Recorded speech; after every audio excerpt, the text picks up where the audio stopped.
السلام علیکم دوستو فرشتے اللہ تعالیٰ کی ایک ایسی نورانی مخلوق ہیں جنہیں اس کائنات کے آغاز سے بھی پہلے پیدا کیا گیا اور انسانوں کی تخلیق سے بھی، لیکن کتنا پہلے اس کے بارے میں کوئی اسلامی روایت موجود نہیں ہے۔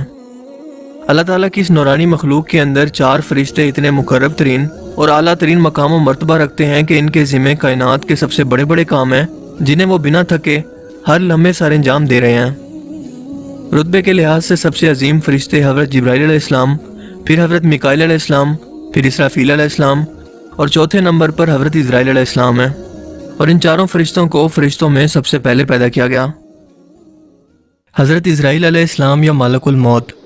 اللہ تعالیٰ نے انہیں انسانوں کی روح یعنی لوگوں کی جان نکالنے کی ذمہ داری سونپی ہے، جسے وہ خود بھی سر انجام دیتے ہیں، اور ان کے ماتحت کام کرنے والے نمائندے یا مددگار فرشتے بھی یہ روحیں قبض کر کے حضرت عزرائیل علیہ السلام کو پیش کرتے ہیں۔ فرشتوں کو اللہ تعالیٰ نے یہ صلاحیت دی ہے کہ وہ شکل بدل کر انسانی شکل میں انسانوں کے سامنے ظاہر ہو سکتے ہیں، اور کئی روایات کے اندر ملک الموت کا انسانی شکل کے اندر انبیاء کرام سے ملاقات کا ذکر بھی موجود ہے۔ حضرت ابراہیم علیہ السلام نے ایک بار جب انہیں ان کی اصلی شکل کے اندر دیکھا تو ان کا رنگ بالکل سیاہ تھا اور جسم آسمانوں سے بھی بلند، اور ان کے جسم نے آسمان میں موجود ہر چیز کو گھیرے ہوئے تھا۔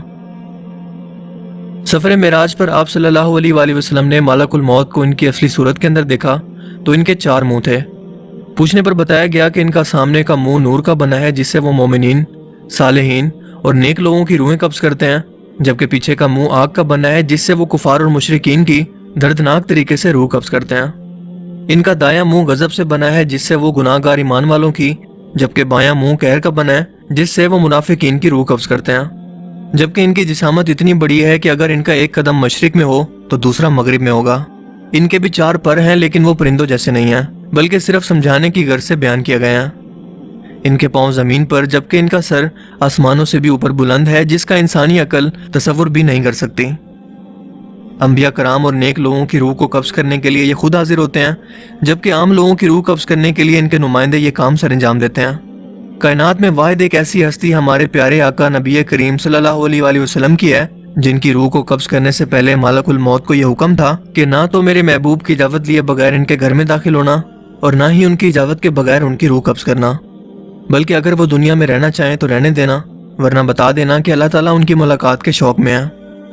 لہٰذا اجازت ملنے پر آپ صلی اللہ علیہ وآلہ وسلم کی روح کو قبض کیا گیا، ورنہ یہ اعزاز قیامت تک نہ کسی پیغمبر کو ملا اور نہ ہی کبھی ملے گا۔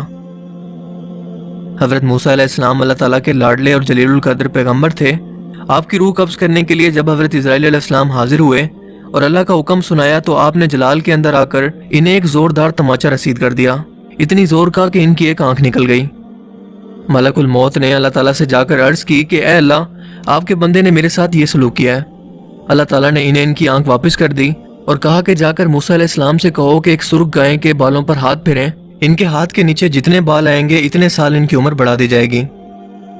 جب ملک الموت نے واپس آ کر موسیٰ علیہ السلام کو یہ بتایا تو انہوں نے سوال کیا کہ اس کے بعد میرے ساتھ کیا ہوگا؟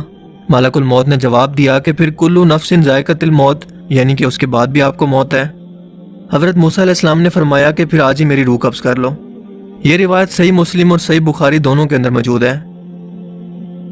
حضرت سلیمان علیہ السلام کے دور کے اندر ایک شخص بڑے دربار کے اندر ظاہر ہوا اور معمول کے مطابق دربار لگا ہوا تھا، لیکن یہ شخص حضرت سلیمان علیہ السلام کے ایک وزیر کو بڑی عجیب و غریب اور حیرت بھری نظروں سے گھور رہا تھا۔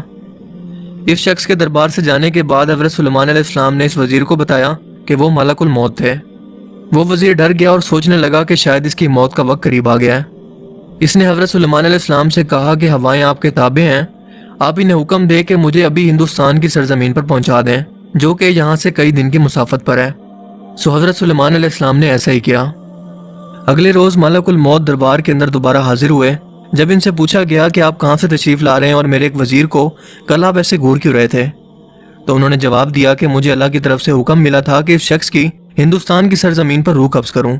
جو کہ یہاں سے کئی دنوں کی مسافت پر ہے، لیکن یہ شخص تو آج یروشلم کی سرزمین پر آپ کے دربار میں موجود ہے۔ تو میں یہ سوچ رہا تھا کہ یہ شخص ہندوستان کی سرزمین پر کل تک کیسے پہنچے گا، لیکن ابھی میں اسی شخص کی روح قبض کر کے واپس آ رہا ہوں، جس سے یہ معلوم ہوتا ہے کہ کوئی بھی شخص دنیا کے کسی بھی کونے یا تہہ خانے کے اندر ہی موجود کیوں نہ ہو، جتنی بڑی بھی 4 دیواری اس کے گرد موجود ہو، یہ نہ تو موت کو روک سکتی ہیں اور نہ ہی ملک الموت کو۔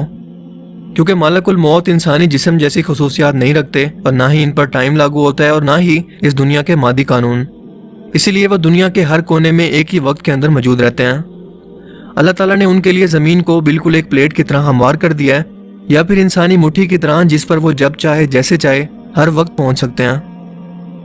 قیامت کے روز جب شیطان لوگوں کو جہنم تک پہنچا چکا ہوگا اور نیک لوگ جنت کے اندر داخل کیے جا رہے ہوں گے، تب شیطان سمجھ جائے گا کہ اس کی موت کا وقت بھی قریب آ چکا ہے اور اللہ تعالیٰ نے اسے قیامت تک کی جو زندگی دی تھی اس کا وقت اب ختم ہو گیا ہے۔ لہٰذا وہ ڈر کے مارے سمندر کے ایک حصے سے غوطہ لگا کر دوسرے حصے سے باہر نکلنے کی کوشش کرے گا تو وہاں ملک الموت پہلے سے موجود ہوں گے۔ اس کے بعد وہ پھر غوطہ لگائے گا اور تیسرے کونے سے نکلنے کی کوشش کرے گا، لیکن پھر سے وہاں پر ملک الموت پہلے سے کھڑے ہوں گے۔ یوں وہ ان سے کسی بھی طرح سے بچ نہیں پائے گا اور اس کی روح کو بھی حضرت اسرائیل علیہ السلام قبض کر لیں گے۔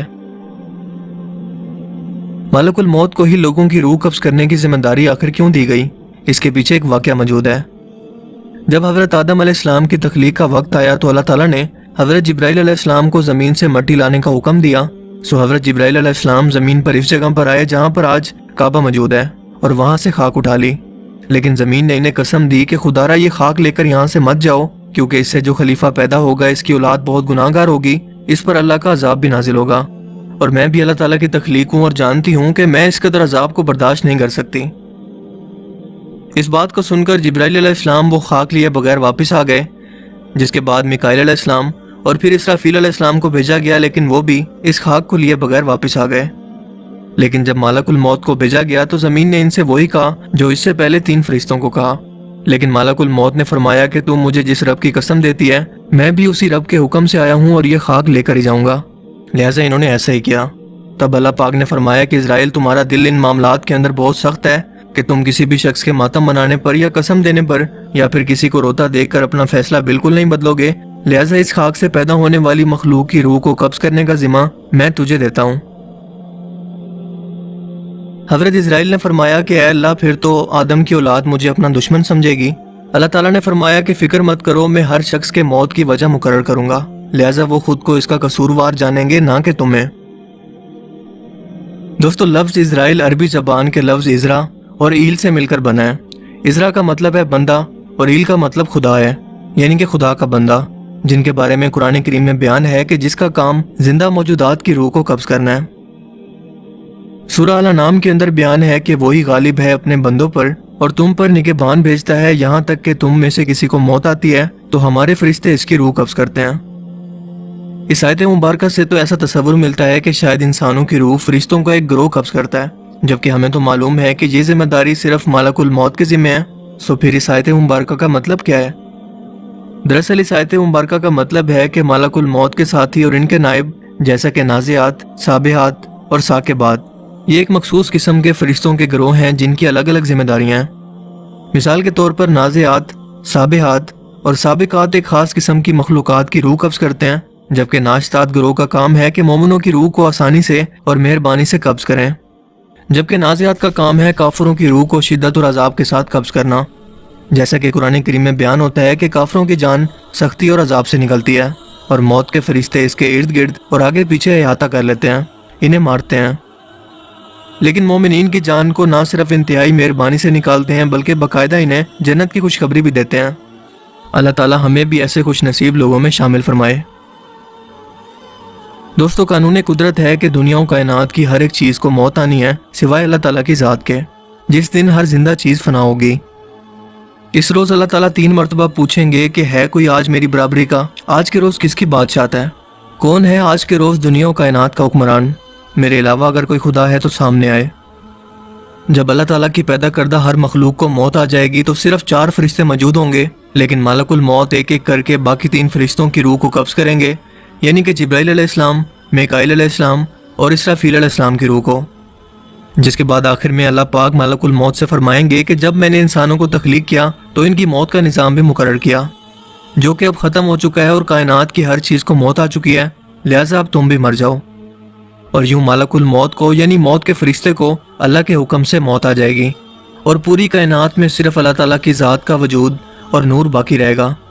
جس کے بعد ایک بار پھر سے ہر ایک مخلوق کو زندہ کیا جائے گا۔ دوستو اس دنیا کے اندر آپ کو ہر طرح کی سوچ کے انسان ملیں گے، کچھ تو خدا کے وجود کا انکار کرتے ہوں گے اور اس دنیا و کائنات کو اور ایون کے مذہب کو بھی انسانی وہم تصور کرتے ہیں، لیکن موت ایک ایسا قدرتی عمل ہے جس سے کوئی بھی شخص پوری دنیا کے اندر آپ کو انکار کرنے والا کبھی نہیں ملے گا۔ انسان نے جتنی بھی ترقی کر لی ہے، جتنی بھی ٹیکنالوجی بنا لی ہے، جتنی بھی ادویات بنا لی اور تجربات کر لیے، لیکن پھر بھی موت کا علاج نہیں ڈھونڈ سکا۔ موت کا علاج تو ڈھونڈنا دور کی بات، یہ کوئی ایسی دوا بھی نہیں بنا پانے کے لیے اس کی مرضی کے مطابق مزید زندہ رکھ سکے، کیونکہ تمام طرح کے تجربات کے بعد اسے پتہ چلا کہ کلو نفس ذائقۃ الموت، یعنی کہ ہر زندہ چیز کو موت کا ذائقہ چکھنا ہے، جس کی مثال مائیکل جیکسن کی آپ کے سامنے موجود ہے۔ تو پھر سوال یہ ہے کہ اگر دنیا کا ہر انسان موت کو ایک اٹل حقیقت مانتا ہے اور یہ بھی کہ اس سے چھٹکارا کسی بھی طرح سے ممکن نہیں اور نہ ہی اس کے آنے کا کوئی وقت مقرر ہے، یعنی کہ یہ کسی بھی وقت اور کہیں بھی نازل ہو سکتی ہے، تو ہم آج اس کے لیے کتنی تیاری کر چکے ہیں؟ یہ سوال ہمیں خود سے کرنے کی ضرورت ہے۔ کیا سالوں کی پلاننگ جو ہم آج بیٹھ کر رہے ہیں، ہم کل کے دن یا اگلے لمحے کو بھی اپنی مرضی سے دیکھنے کی طاقت رکھتے ہیں؟ اگر نہیں تو پھر ہم نے موت کے لیے کیا تیاری کیا ہے؟ اللہ تعالی ہمیں موت کی تیاری اور نیک عمل کرنے کی توفیق عطا فرمائے اور ہمیں موت کی سختیوں سے بچائے، آمین۔ مجھے امید ہے کہ آج کی اس ویڈیو سے آپ کو بہت کچھ نیا جاننے کو ملا ہوگا اور یہ ویڈیو آپ کو پسند آیا ہوگا۔ اگر یہ ویڈیو آپ کو اچھا لگا اور آپ مزید اس طرح کے انفارمیٹیو ویڈیوز دیکھنا چاہتے ہیں تو اس ویڈیو کو لائک کیجئے اور دوستوں کے ساتھ بھی اس انفارمیشن کو ضرور شیئر کریں۔ اب میں ملوں گا آپ سے ایک نئی انٹرسٹنگ ویڈیو میں، تب تک کے لیے اپنا بہت سا خیال رکھیے گا۔ Thanks for watching this video. اللہ حافظ۔